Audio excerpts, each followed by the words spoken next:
Hello, আসসালামু আলাইকুম। কেমন আছেন সবাই? দেখেন আমি এখন কি কাটবো। আপনারা সবাই আমার সাথে থাকেন, আমি কি কাটি দেখেন।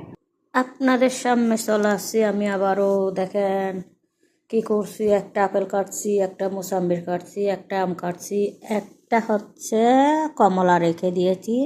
চিলি নাই, কারণ জানি না তোগুলো খেতে পারবো কিনা। ভাত খাইছি এখন, খেতে পারবো কিনা জানি না, তাই আর সব এটা কাটি চুলি নাই দেখি।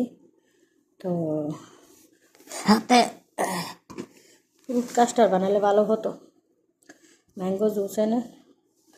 গাইস আপনারা বলেন কীরকম লাগতেছে।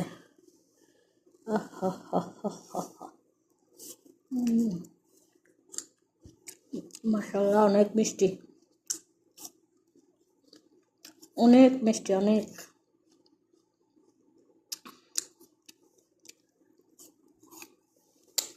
স্মেল, তুই জিব্বা ফানি করতেছে না, তোকে কেটে ফেলবে। নে টাকায় আসে জিব্বা দিয়ে ব্যাঙ্গাচ্ছে, তুই জিব্বা আমি কেটে দিব।